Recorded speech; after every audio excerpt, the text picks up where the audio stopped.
Hello and welcome to बवाल banking classes.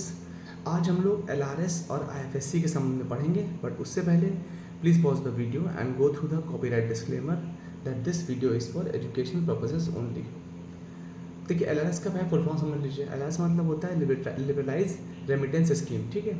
तो RBI had made some new rules regarding how people in India can invest their money in special financial centres called international financial service centres. तो ये IFSC और जो आपका IFSC जो आप NEFT में यूज़ करते हैं, दोनों अलग अलग हैं, ठीक है। ये बहुत बेसिक चीज़ है, आप लोगों को पता होगी।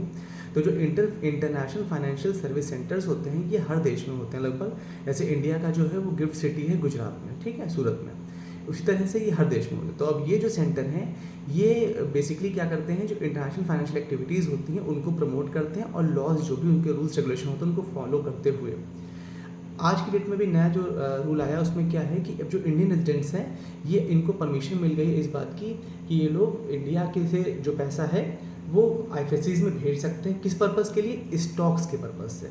मतलब किसी भी और देश में स्टॉक या सिक्योरिटी खरीदने के पर्पज़ से ये आईएफएससी सेंटर में पैसा भेज सकते हैं। ये they can also open a special foreign currency account. इन आईएफएससीज में इंडियंस एक स्पेशल फॉरेन करेंसी अकाउंट्स भी खोल सकते हैं। किस पर्पज़ के लिए? इन्वेस्टमेंट पर्पज़ के लिए।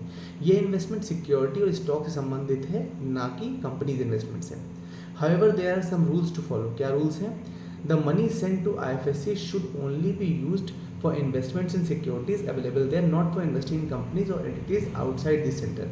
तो जो भी पैसा इस आईएफएससीज के थ्रू या आईएफएससीज में जाएगा, वो पैसा सिर्फ और सिर्फ सिक्योरिटीज़ में इन्वेस्ट करने के लिए यूज़ होगा, ना कि वहाँ पर कंपनीज में इन्वेस्ट करने के लिए। इफ़ द मनी स्टेज, यदि जो पैसा है वो फॉरेन करेंसी अकाउंट में 15 दिन से ज़्यादा तक आइडियल पड़ा रहता है, मतलब यूज़ नहीं होता है, बस ऐसे ही पड़ा रहता है, देन उसको क्या होगा, उसको वापस भेजना पड़ेगा जो भी वो व्यक्ति है उसके ओरिजिनल इंडियन बैंक अकाउंट में, ठीक है। They can't use these account to do regular, ये जो अकाउंट्स हैं इनको रेगुलर ट्रांजेक्शन्स जो इंडिया में होते हैं उनके लिए यूज़ नहीं किया जा सकता। The banks that handle these transactions need to make sure they follow all the rules and report these transactions properly. जो भी बैंक्स इन ट्रांजेक्शन्स को हैंडल कर रहे हैं उन्हें वो सारे के सारे ट्रांजेक्शन्स को प्रॉपर्ली रिपोर्ट करना है, ठीक है। साथ ही साथ एनी डीलिंग बिटवीन पीपल और entities inside and outside this financial need to follow the regulation set by the RBI India government. इसके साथ ही इन जो इंडिया है इसके बाहर फाइनेंशियल सेंटर्स के अंदर या बाहर कहीं भी अगर ऐसी कोई डील होती है तो उसमें आरबीआई और इंडियन गवर्नमेंट के सारे रूल्स को फॉलो होना है। अगर कोई भी इन रूल्स को ब्रेक करता है तो उन्हें जो आरबीआई जो है उसको लॉज के हिसाब से, फॉरेन एक्सचेंज लॉ जो फेमा वगैरह है उसके अकॉर्डिंग से उसको पनिश करेगा। The RBI will update its guidelines to reflect this changes and the bank needs to inform their customer about this. अभी जो नए लॉ आए हैं इसके विषय में बैंक को अपने एग्जिस्टिंग कस्टमर्स को इन्फॉर्म करना है, नए कस्टमर्स को बताना है, पुराने को बताना है। ये बैंक की जिम्मेदारी है, ठीक है। एडी कैटेगरी 1, एडी मतलब क्या होता है? एडी मतलब होते हैं ऑथराइज डीलर। तो authorise dealer category 1 banks transition their reporting of liberalized remittance scheme transaction from XBRL site to the centralized information management system portal effective from December 26, 2023। ये कहा गया है कि ये जो AD1 यानी एडी कैटेगरी 1 वाले जो बैंक्स थे, ये लोग पहले एलआरएस की रिपोर्टिंग करते थे XBRL साइट पर। अभी चेंज हो गया, अभी CIMS पोर्टल पर होता है। CIMS का फॉर्म क्या है? Centralised information management system. Effective कब से हुआ ये? 23 दिसंबर 2023। This shift was made according to the circular issued by RBI directing banks to discontinue reporting via XBRL site and move their reporting obligation to CIMS। तो XBRL से ये question आ सकता है। XBRL से CIMS शिफ्ट हो गया है। CIMS का फॉर्म है सेंट्रलाइज इंफॉर्मेशन मैनेजमेंट सिस्टम। कब शिफ्ट हुआ है? 26 दिसंबर 2023 से। मंथली रिपोर्ट क्या है? They need to submit a report every month about the total amount of money sent abroad by the 5th of the following month. तो suppose अभी अगस्त चल रहा है, तो अगस्त की रिपोर्टिंग कब तक हो जानी चाहिए? 5 सितंबर से पहले, ठीक है।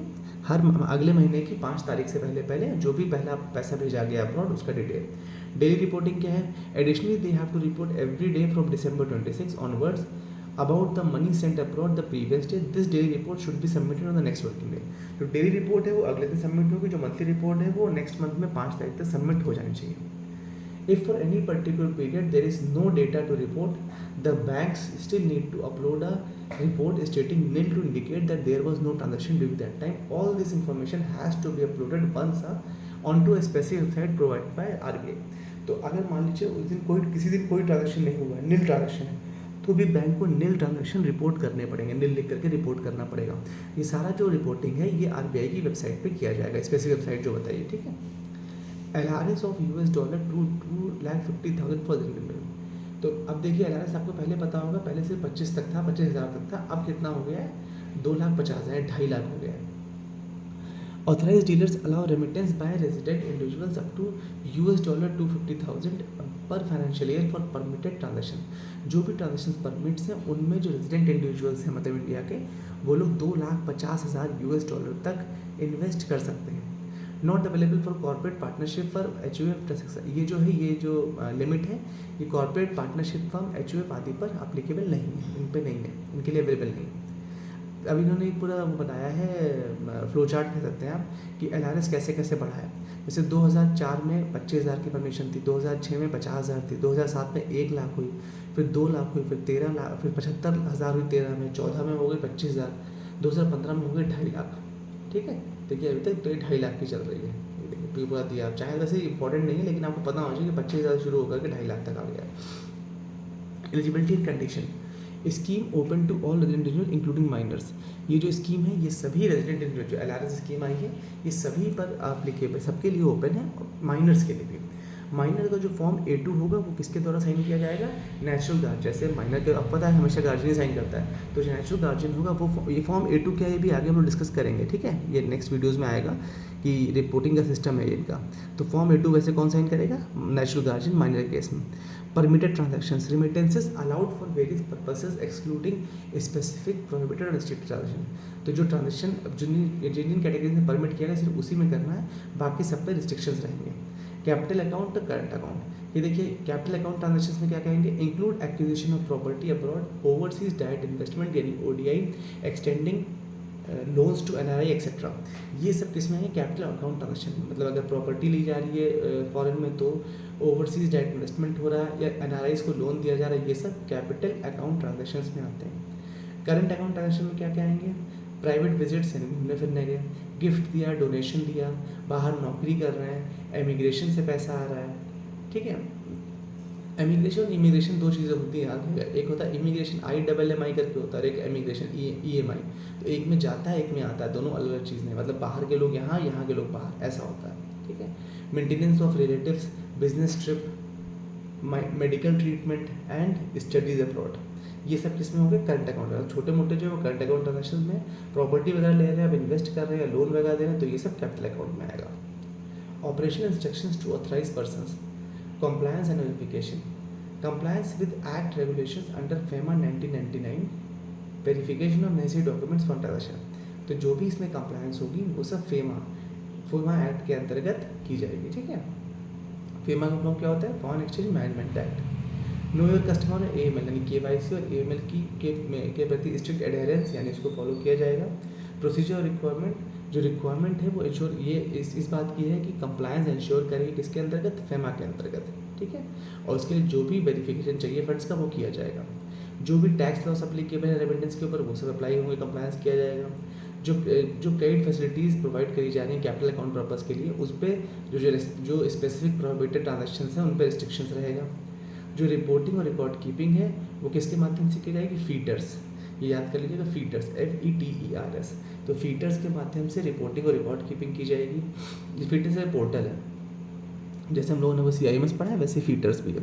Regulatory approval for schemes, bank require RBI approval for marketing foreign currency deposit schemes in India, supervisory concerns address for resident individual protection. तो रेगुलेटरी अप्रूवल है स्कीम्स के लिए, बैंक को जो है RBI का अप्रूवल चाहिए होगा, किस लिए, फॉरेन करेंसी डिपॉजिट स्कीम को इंडिया में मार्केट करने के लिए। This circular talks about allowing individuals to send money to IFSCs in India as part of LRS. Previously, this was only allowed for investing in securities. Now, as per the new direction based on government regulation, residents can also send money for studies abroad purpose, like paying fees to foreign universities or institutions situated in IFSCs for specific courses mentioned in the Gazette document. ठीक है, तो अब ये हो गया कि पहले क्या था कि IFSCs में इंडिया में पैसा भेजा सकता था इंडिया से या इंडिया में LRS के अंतर्गत लेकिन सिर्फ और सिर्फ सिक्योरिटीज़ में इन्वेस्ट करने के पर्पज़ से। लेकिन अब जो इसमें रिवाइज हुआ है वो ये भी हो गया है कि स्टडी अब्रॉड यानी फॉरेन में पढ़ने के पर्पज़ से भी पैसा भेजा जा सकता है फीस वगैरह के पर्पज़ से फॉरेन यूनिवर्सिटीज़ या इंस्टीट्यूशंस में। ठीक है, ये जो अपडेट है ये सर्कुलर का, ये जून में आया था और ये LRS और एजुकेशनल पर्पसेस दोनों ही के लिए बहुत इंपॉर्टेंट है। ठीक है, IFSC को LRS और एजुकेशन पर्पज से रिलेट किया है। With this we have come to an end. I hope आपको सेशन समझ में आया हो। कोई डाउट हो तो you can ask in the comment section. Thank you so much for your time. Let's see you in the next video.